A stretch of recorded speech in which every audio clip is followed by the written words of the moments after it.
our next guest joins us, Sean Salisbury, host of the Sean Salisbury Show. He's crushing it mornings on Sports Talk 790 in Houston. Follow Sean on Twitter at Sean Unfiltered. Sean, the top of the morning to you. Thanks so much for your time. How are you? I'm doing well, man. Good to be on with you. How you doing? Well, we are doing great. First, your thoughts. Just, as a fan, not even a sports talk show host and a former player watching the game, just your thoughts on what went down yesterday. I thought it was I liked dramatic innings, and it was. There was a few things that I was surprised how long it got to get Mostert into the game, and then a little shocked in the fourth quarter when the game was within 3 points, why they decided to throw so much, meaning San Francisco, even though Jimmy was having a good game. I mean, their MO all year long has been to wear you out and run it. So that caught me off guard. And you know what?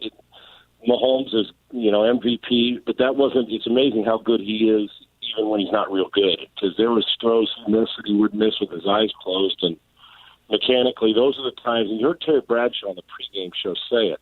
He goes, the sidearm stuff, the no-look stuff, the off-balance stuff's all great, but then I was thinking the same thing, but when it's not working, man, it looks bad. And he missed some easy throws, but as typical Mahomes, when he's down, he always finds a way to get things going. He's a special player, and it's hard not to root for both coaches. It's great for Andy Reid, but as a fan, we saw a little bit of everything. I thought the refs did a really nice job in the football game. It was a fast game. And the great players reared their head when it mattered. Hill made plays. Watkins, obviously Mahomes. You saw Garoppolo make a few plays. And defensively, they got after Mahomes and made him scramble. They did everything they wanted to do, except when you blow a coverage and let a guy get behind you on 3rd and 15, and you can't keep him out of the end zone and the red zone, it's hard to win. And, it was really, they yawned their way. I don't want to say yawned, it was that easy, and they had to work for it, but they played an average offensive game for the Kansas City Chiefs and scored 31 points. So it was an impressive season. Andy Reid solidified he's a Hall of Famer. I thought it was a really good watch from the halftime show as well to the game. So as a fan, regardless of who you were rooting for, we saw a little bit of everything. Big play, run, physical hit, some vicious hits, but clean.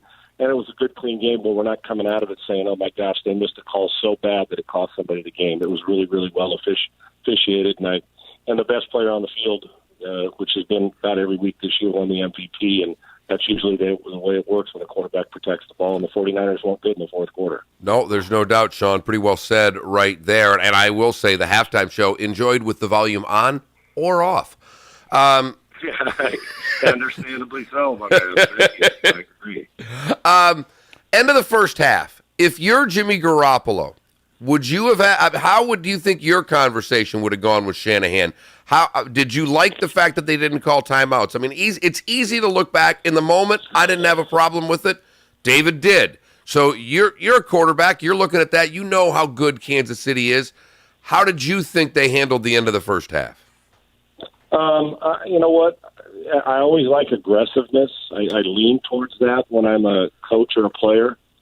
But you had a lead, right? What was it? 3 points up at half? Is that what it was? No, it was tied. No, it was right? tied. 10-10. Yep. Yeah, tied at 10. You know what? I'm always one that you saw the big play, unfortunately, to Kittle, which was called back, but it was the right call. I get Kyle's thinking. Sack, strip sack, fumble. We call a timeout. We give them more opportunities. But I would normally. Do I think it cost them the game? No. Do I think a momentum switch and a little bit of issue on the pass interference call? Imagine the shift in momentum in the second half because they were coming out to get the ball. But I do believe the reason he did this. Now, I would have gone for it, trusted my quarterback, trusted my team, tried to get 3 points, and then you get the ball coming out of halftime, you go score again. Now you have their offense hasn't seen the ball for a while. But they strike so quickly, and then we've seen it every single game in the postseason. You blink, and you die a fast death when you're playing the Kansas City Chiefs. I understand why he did it. Do I believe it cost them the football game? I absolutely do not. But I'm one of those that, I always trust my teammates, especially we've come this far, and we were the most complete team in the NFL. Jimmy was out playing Patrick in the first half. I probably would have put the ball in his hand, given him more time and gone for it. That would have just been me. But I understand where Kyle was going, thinking, we'll get the ball in the second half, we'll use up more clock. And it all comes down to you got to start fast and you got to finish fast. And while it wasn't one of those explosive starts, they just couldn't keep him out of the end zone. And what I think Jimmy was 3 of 11 late. And when it comes to the fourth quarter, you can't go 3 of 11 for 30 or 40 yards and win football games and turn the ball over. And both quarterbacks made some horrendous throws, but both made some really good plays. And you know what? Patrick Mahomes just proved why he's the best football player in the NFL, especially late. He's Sean Salisbury, host of The Sean Salisbury Show, mornings, beginning at the top of the hour on Sports Talk 790 in Houston. Follow him on Twitter at Sean Unfiltered. Sean, as we look forward, I mean, you know, the Niners are damn good defensively. And granted, they were one play away. 3rd and 15, they get that stop mid-fourth quarter. I mean, who knows? The Chiefs may have been held to 10 points, for goodness sakes. But it's every playoff game that Mahomes has played in now, the Chiefs have gotten to 30. I mean, you just looking forward. He's 24.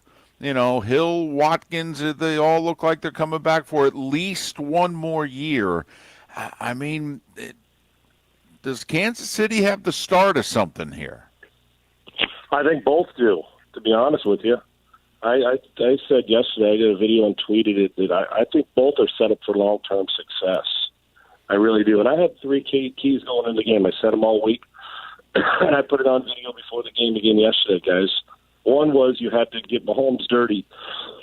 Excuse me, and they did. I mean, they made him move around and forced him. And matter of fact, he ran into pressure a few times with his eyes down on the, looking at the passer. I said he didn't really have to. Ran into a couple sacks at plays. 2 is you can't give up the chunk play. You cannot, if you're the 49ers, give up the big play. And they didn't for the most part, other than the Watkins play in the first half. They didn't give up the big play. And then at the end of the game, they did. You let a guy get behind you just can't do it. And then finally I said, Sammy Watkins should have a big game because he's going to draw the single and he's going to be the guy that they pay least attention to, and he's a veteran. And he made some plays, but yeah, I think they're both set up for long-term success. The 49ers are young. Their defense is nasty. They've got a good quarterback, Mostert, and their run games. So Shanahan's are always going to run it well, and they're pretty good up front. The Chiefs, good gracious, they've got some good young players on defense, a couple KG veterans, but their offensive line's very, very good. They'll continue to run the ball when needed, but they don't need to, obviously. They just mix it in, and you got Mahomes. And with Hill and Kelsey, who's a little bit older, but you can see he can still win. Both of these teams should be the favorite in their division again next year. I'm sure the Seahawks will have something to say. Arizona's getting better. The Rams are around. That's a tough division. But there's no question in my mind that I don't think either one of these are going away. And I do believe in the next handful of years or less, both of them are going to be back in a very similar position to be in position to be in a Super Bowl or win one. So they're set for long-term success in both the AFC and NFC.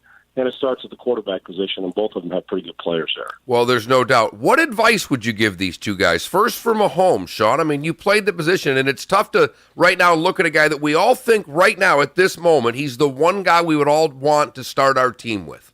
But even with that being said, he can improve. What advice would you have for these two quarterbacks? Start with Mahomes, Sean.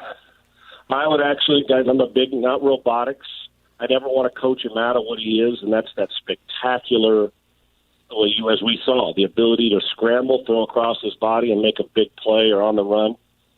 But I would grind on the mechanics in the offseason because you saw them break down at times yesterday. You know, people love the sidearm and the off schedule and all that, but I'm going to tell you, look at the guy in New England, 9 Super Bowls, in the most part late in games when he's got good play. I mean, even when he doesn't, his mechanics don't break down and they sustain it. So I would teach him, just continue to make the simple play. The big play is going to come because you're so good. But don't take for granted. Don't just buy into all the fact that everybody's telling you, hey, man, you're so good with the no-look and the sidearm and the three-quarter and falling off balance. That'll get you in trouble. You can ask Brett Favre. I mean, he was so good at it. He's a Hall of Famer and a great player. But he also led the NFL, and he's an all-time interception history guy because mechanics will get you in trouble or they will sustain you. So I would grind on the simple things, footwork, setting your back foot. You don't always have to Aaron Rodgers it and throw off balance because it looks good to the fans. And it almost cost him a game yesterday. Bounced some balls, forced a pick. So to continue, and he will. This kid has great football IQ. He understands that this isn't enough. I love the fact that he stays away from all the national being out there all the time doing 8 million commercials. Those are going to come steadily. But I like the fact that he's focused on his day job, and that's being a quarterback and a football player. For Jimmy, I would say soak this up, look at it, study it hard, be your own worst critic about what you did right and what you did wrong, and come back and grind again. You had your team on the cusp of a Super Bowl win. It didn't happen. And if you're as good as I think he can be and that people think he can be, you take the negative and you say, okay, that's going to get better. I missed this throw. I shouldn't have forced this ball. And it's okay. But go back, take a couple weeks off, get football out of your mind, and get back to doing what you do and correct the handful of mistakes. And guys, games don't come down to one play. They come down to 6, 8, 10 plays are the difference in the football game. And we can go down the list and name them. And I don't think Jimmy's got far to go. I also think Jimmy and Kyle need to make sure they're on the same page of trust. And I think that would be very, very important for Jimmy and Kyle to have that conversation too. He trusted him a lot late, and he didn't validate it. And Jimmy's got some work to do to make sure that he when the pressure hits him in the mouth again, that he makes the clutch throws, because he was playing really efficient football. That's really all they need. He doesn't have to be great on that team. And if he ever becomes great, well, then they're going to take another step, because that quarterback's filled with that division's filled with some pretty good quarterbacks. With Kyler Murray's going to be good. Goff's been to a Super Bowl. Russ Wilson's won one, and now Garoppolo's been in one. It's going to be a hell of a run for the next decade with 3 or 4 of those guys.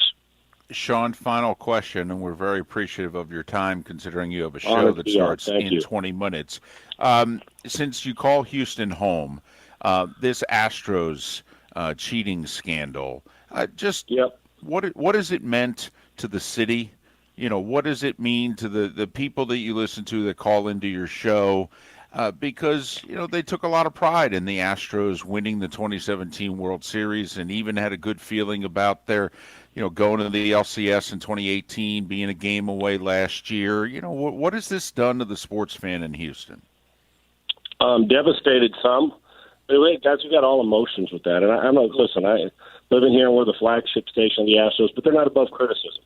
And I know that the first thing is, which is typical in any city, when it hits you, your first thought is, well, everybody's doing it. Well, yeah, but if 2 of your kids have done something wrong, do you automatically say, well, let's let the third kid do it too? No, you try to correct it. So that's one thing. It's I confess it's somebody else's fault. We're not the only team doing it. The Red Sox and 15 other teams. Well, until those 15 other teams are found out, you got caught. And just because somebody else may be doing it doesn't matter. You got caught, you got cheated, you suffered the penalty, and you're going to be every ballpark's going to rip you. And they deserved it. They flat out, you cheat, you get caught. That's the way it is.